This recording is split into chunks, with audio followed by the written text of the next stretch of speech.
নমস্কার বন্ধুরা, আমি সৌরভ আর আপনারা দেখছেন আমার চ্যানেল এসপি গার্ডেন। বন্ধুরা, ছাদ বাগানের কিন্তু একটি ভালো জাত এখানে দেখতেই পাচ্ছেন আপনারা, কি সুন্দর ফল হয়ে আছে। এটা হচ্ছে বাড়ি এক জাতের মালটা গাছ। এই বাড়ি এক জাতের মালটা লেবু কিন্তু সহজেই ছাদ বাগানে করা যায়। এই লেবু গাছে তেমন কিছু খাবার দিতে লাগে না, আর গাছে কিন্তু প্রচুর পরিমাণে ফল দেখা যায়। এবং এই গাছে কিন্তু একটি সমস্যা আছে, সেটা হচ্ছে এই গাছে যখনই ফল ধরে এবং ফল যখন ম্যাচুরেট হয়, সেই সময় কিন্তু ম্যাচুরিটি হওয়ার পরে এর রসটা আস্তে আস্তে শুকোতে থাকে। তো ওই জন্যে আগস্ট সেপ্টেম্বর মাসের দিকে খেয়ে নিতে হয়। ওর বেশি দেরি করলে কিন্তু এই গাছের লেবুগুলো যে আছে দেখতে পাচ্ছেন, এ কিন্তু রস আস্তে আস্তে শুকিয়ে যায়।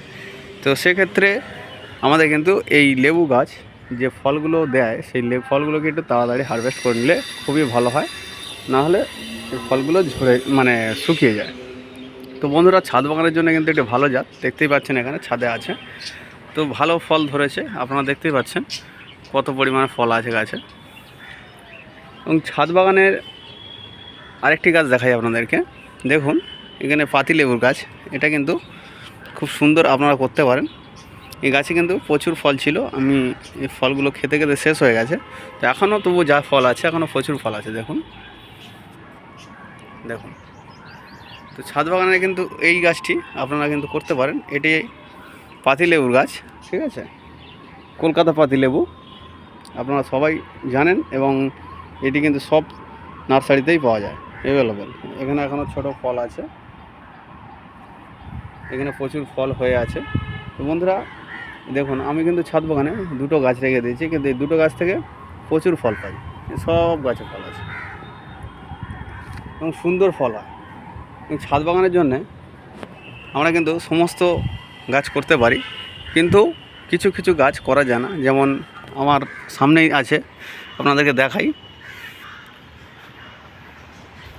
এই যে লিচু গাছ, এটা কিন্তু কোনোভাবেই ছাদ বাগানে আপনারা করবেন না। আপনাদের কাছে প্রমাণপ্রুফ আমি দেখিয়ে দিচ্ছি। এই গাছে কিন্তু আমি 600 লিটার যে ড্রাম আছে, হাফ ড্রাম মানে কেটে নিয়েছি। তো দেখতে পাচ্ছেন, এই গাছে শুধু ছাদটাকেই ওয়েট করা হবে, গাছে কিন্তু ফল আসবে না। এতে কিন্তু মুকুল আসে, টুকটাক মুকুল এবছরও এসেছিলো, কিন্তু একটাও ফল ধরেনি। আজ 3 থেকে 4 বছর এই গাছটি আছে এই ছাদ বাগানে। দেখুন, এটি একটি আছে। তো অনেকেই বলছে ছাদ বাগানে লিচু করা সম্ভব, আমি কিন্তু এখনও এই গাছের ফল পাইনি। তো আপনারাই ভেবে দেখুন কী করবেন। তো আমি আশা করছি আপনারা একটু ভাববেন যে ছাদ বাগানে করা যাবে কি না। তো আমার মনে হয় যে ছাদ বাগানে লিচু গাছ না করাটাই ভালো, করবেন না। তাহলে কিন্তু এই ছাদের ওয়েটই হবে, কিন্তু আদেও কাজের কাজ কিছুই হবে না। এই এখানে দেখতে পাচ্ছেন একটি আপেল গাছ, এটা HRM 99। এতে প্রচুর পরিমাণে ফুল এসেছিলো এবং ফলও সেট হয়েছিল, কিন্তু এই গাছে ডাইব্যাকের কারণে, দেখুন এই যে ডাইব্যাক লেগেছিলো, আমি এক্ষুনি ভেঙে দিয়েছি। দেখুন, আমি একটু দূর থেকে এই ডালটি থেকে ভেঙে দিয়েছি। এই ডাইব্যাকের কারণে কিন্তু আপেল গাছ মারা যায়। আমার এর আগে 3টে আপেল গাছ মারা গেছে। ঠিক আছে বন্ধুরা, এগুলো কিন্তু খেয়াল রাখবেন। ছাদ বাগানে যখনই ডাইব্যাকের সমস্যা হবে, তার একটু দূর থেকে গাছে ডাল কেটে দেবেন। আর ছাদ বাগানে কিন্তু অবশ্যই আপনারা একটু আধটু সবজি করবেন, যাতে বাড়ির চাহিদাও মিটে যাবে আর ছাদ বাগান দেখতেও ভালো লাগবে। দেখুন কি মোটা পুঁই শাক হয়ে আছে। দেখুন,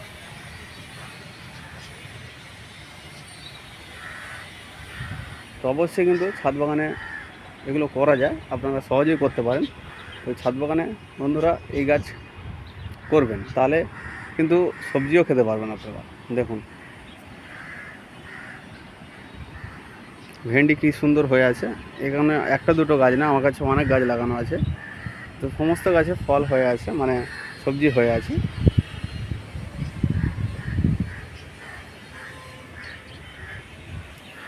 এখানে আমি কিছু আপনাদেরকে দেখাচ্ছি। এই যে উচ্ছে গাছ, ছাদ বাগানে এইভাবে করবেন, খুবই ভালো লাগবে। তো বন্ধুরা, আমার ভিডিওগুলি যদি ভালো লেগে থাকে আপনাদের, একটু চ্যানেলটি সাবস্ক্রাইব করবেন ও পাশে থাকা বেল আইকনটি প্রেস করে দেবেন, যাতে আমার ভিডিও নোটিফিকেশান আপনাদের ফোনে চলে আসে।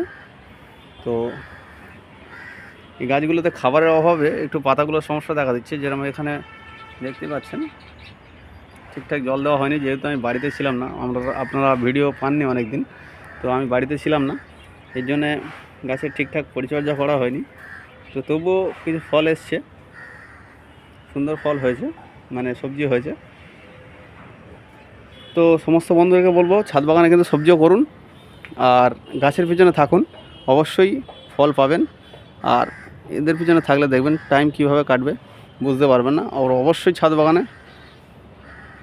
কিন্তু এই লেবুর জাতটি রাখবেন, এবং আমার কাছে অনেক লেবুর জাত আছে, সেগুলোকে আপনাদের এক একটা করে ভিডিও দেখিয়েছিলাম, পরবর্তী ভিডিওতেও দেখাবো।